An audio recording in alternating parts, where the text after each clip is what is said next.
ये कहानी शुरू होती है पाकिस्तान के आंतरिक संकट से। 1970 के चुनावों में शेख मुजीबुर रहमान की अवामी लीग को पूर्वी पाकिस्तान, अब बांग्लादेश में भारी बहुमत मिला, लेकिन पश्चिमी पाकिस्तान की सत्ताधारियों ने उनकी सरकार बनाने नहीं दी।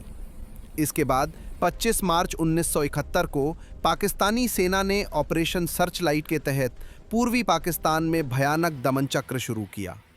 लाखों लोग मारे गए, हजारों महिलाओं के साथ अत्याचार हुए और लगभग 1 करोड़ शरणार्थी भागकर भारत, मुख्यतः पश्चिम बंगाल, असम और त्रिपुरा में आ गए। भारत के लिए ये एक गंभीर मानवीय और सुरक्षा संकट था। प्रधानमंत्री इंदिरा गांधी ने शुरू में कूटनीतिक प्रयास किए और दुनिया का ध्यान खींचने की कोशिश की, लेकिन पाकिस्तानी सेना के अत्याचार थमे नहीं। स्थिति तब और तनावपूर्ण हो गई जब पाकिस्तान ने 3 दिसंबर 1971 की शाम भारतीय वायुसेना के कई ठिकानों पर हमला कर दिया। इसी के साथ भारत पाकिस्तान का तीसरा युद्ध औपचारिक रूप से शुरू हो गया। पूर्वी मोर्चा। भारतीय सेना मुक्ति वाहिनी बांग्लादेशी गुरिल्लाओं के साथ मिलकर तेजी से आगे बढ़ी। लेफ्टिनेंट जनरल जगजीत सिंह अरोड़ा के नेतृत्व में भारतीय सेना ने चटगांव, ढाका और अन्य अहम शहरों पर दबाव बनाया। पश्चिमी मोर्चा। भारत ने पंजाब, राजस्थान, जम्मू कश्मीर और सिंध के मोर्चों पर पाकिस्तान के हमलों को विफल किया।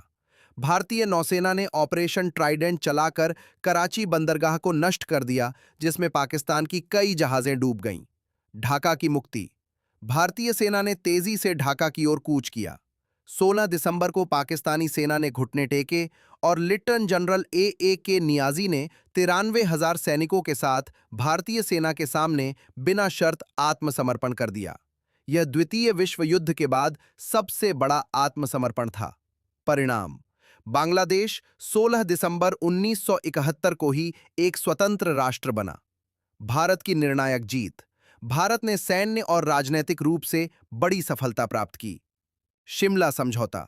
जुलाई 1972 में भारत और पाकिस्तान के बीच शिमला समझौता हुआ, जिसमें युद्धबंदियों और विवादित मसलों को शांतिपूर्ण बातचीत से सुलझाने का रास्ता निकाला गया। 1971 की कहानी सिर्फ 13 दिनों के युद्ध की नहीं, बल्कि नरसंहार, शरणार्थी संकट, वीरता, कूटनीति और एक नए राष्ट्र के निर्माण की गाथा है।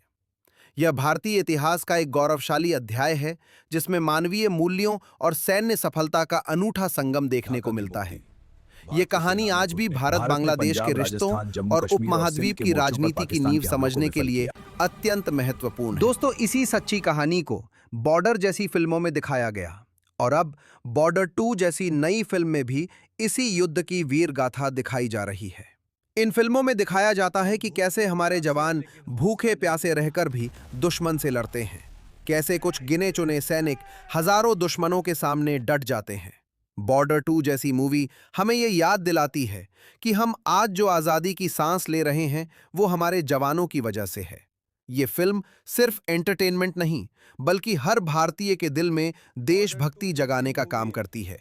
तो दोस्तों, जब आप बॉर्डर 2 जैसी फिल्म देखें तो याद रखिए कि इसमें दिखाई गई कहानी सिर्फ फिल्म नहीं, बल्कि 1971 की सच्ची वीर गाथा है। जय हिंद।